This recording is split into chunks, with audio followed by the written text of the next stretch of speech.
Good morning. My name is Samuel Morris, and this is Elementary English. I'm glad you're here. Today we're going to go over the elements of dramatic literature. Now, dramatic literature can take place in the form of reading, like we're going to experience it today.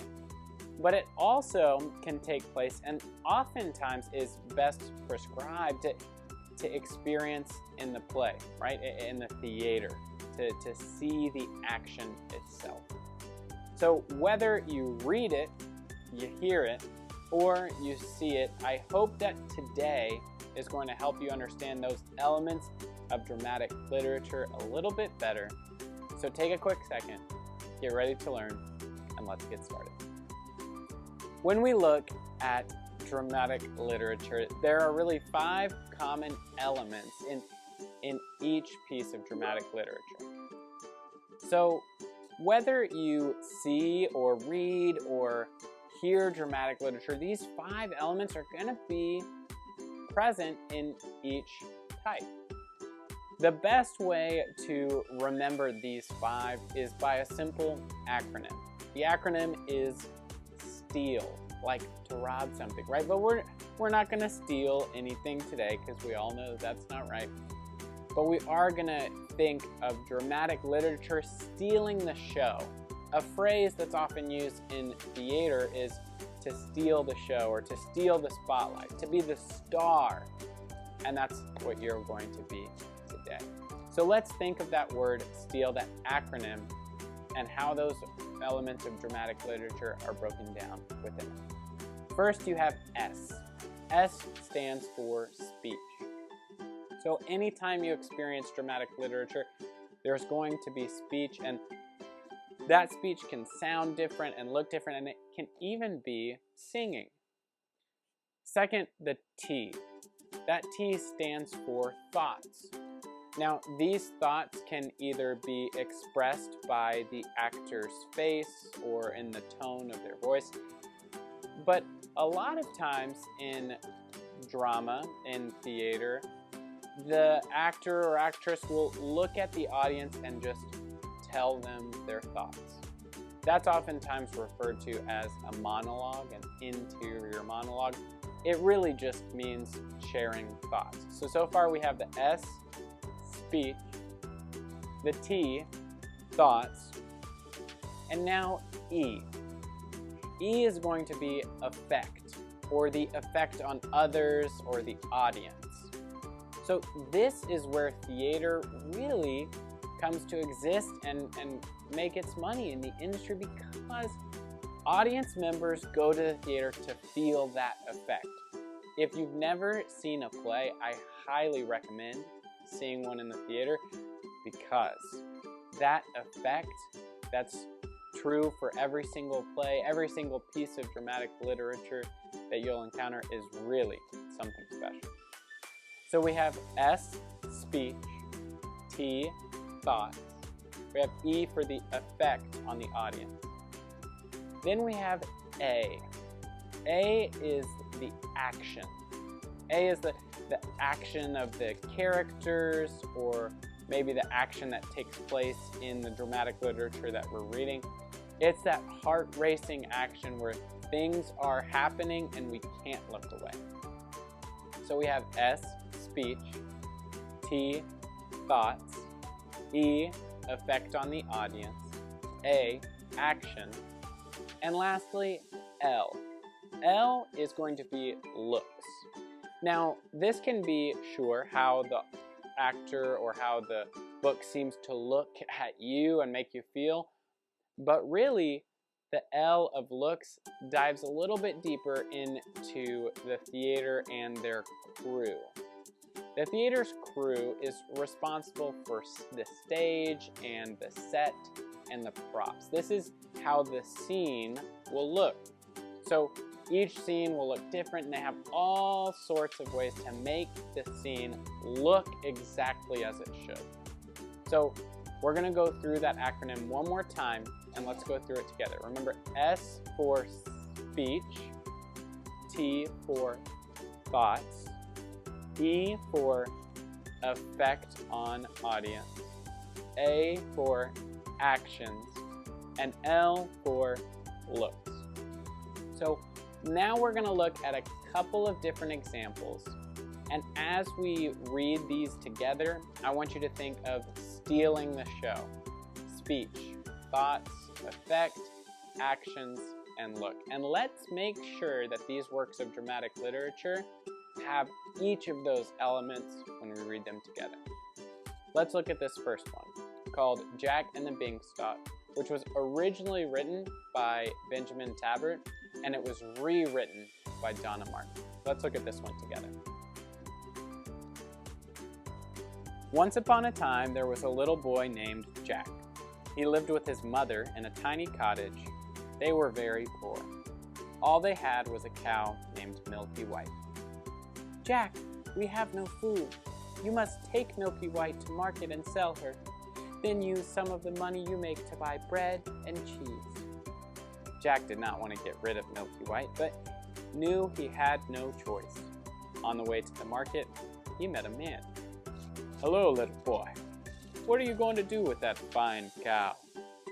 "I'm taking her to the market to sell her for my mother." "Let me save you the trouble of walking so far. I have 5 magic beans in my pocket that I'll trade you for that cow." "Did you say magic beans?" And we're going to pause right there. So, as you'll notice, in that small excerpt of dramatic literature, we encountered speech from the mother, from Jack, and from the man that we saw. We also came across those thoughts of Jack of, I don't want to sell my cow, right? I don't want to have to get rid of Milky White. And the thoughts of this man that seemed a little bit questionable to me. Also, we have the effect on the audience. I don't know about you, but as I was listening to that, I couldn't help but think, what's going to happen? Is he going to sell the cow? Is he going to take these magic beans? What even are magic beans in the first place? Next, we have action. We have the action of Jack taking Milky White and walking down to the market to sell. And lastly, we have looks. This is going to be a little bit more challenging when we read dramatic literature because we imagine the set. So I was imagining an old market, maybe an 1800s style market with lots of wooden structures and things for sale like fresh fruit, and that's what I was imagining. Let's look at another example together, but this time I really want you to think about speech, thoughts, effect on the audience, actions, and looks, and be ready to talk about those right afterwards. So this next piece that we're going to look at together will be up on the screen, and if you want, you can read along with me. This is called the Little Red Hen.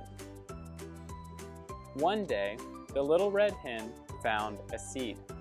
It was a wheat seed, but the Little Red Hen was so accustomed to bugs and worms that she supposed this to be some new and perhaps very delicious kind of meat. She bit it gently and found that it resembled a worm in no way whatsoever as to taste, although because it was long and slender, Red Hen might easily be fooled by its appearance. Carrying it about, she made many inquiries to what it might be. She found out it was a wheat seed, and that if planted, it would grow up, and when ripe, it could be made into flour, and then into bread. When she discovered that, she knew it ought to be planted. She was so busy hunting for food for herself and her family that, naturally, she thought she ought not to take time to plant it. So she thought of the pig, upon whom must hang heavily, and of the cat who had nothing to do, and of the great fat rat with his idle hours. She called loudly, "Who will plant the seed?" But the pig said, "Not I." And the cat said, "Not I." And the rat said, "Not I." "Well then," said the Little Red Hen, "I will." And she did. So as we looked at the Little Red Hen, by Mary Mapes Dodge, we were able to see those 5 different elements. We were able to experience those 5 different elements. S for speech. So think about some speech that you encounter, right? The little red hen, the pig, the rat, and the cat. Now, let's think about T, the thoughts. We had a lot of thought by the little red hen at the beginning, whether to plant the seed or not. Next we have E, the effect on the audience. How did it make you feel when nobody wanted to help the little red hen? Next we have A, action. And that's where we pause, right? The little red hen took action and planted the seed herself. And lastly, we have the looks. Now, I'll let you be creative and think about what you were imagining the scene to look like, where they lived, if it was hot outside, if it was daytime or nighttime, and how dramatic literature shaped that for you. So, for you this week, I'm going to ask you to do the same. To practice identifying these elements in a book, a show, maybe a movie, or anything that contains drama in these 5 elements that you're watching or reading or hearing, go ahead and practice. Okay, let's think, what is the speech, the thoughts, the effect, the actions, and the looks, and identifying those to help us understand if it's dramatic or if it's not.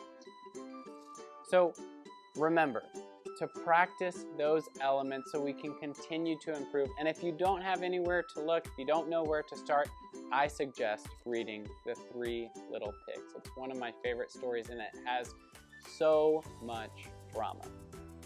Well, it's been my pleasure having you in class today. And that concludes our lesson.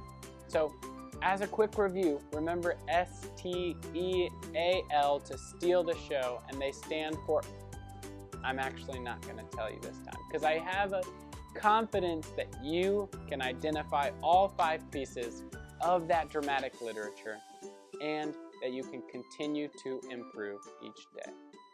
Again, it's been a pleasure to have you today. Thanks for joining me. My name's Mr. Morris, and I'll see you next week.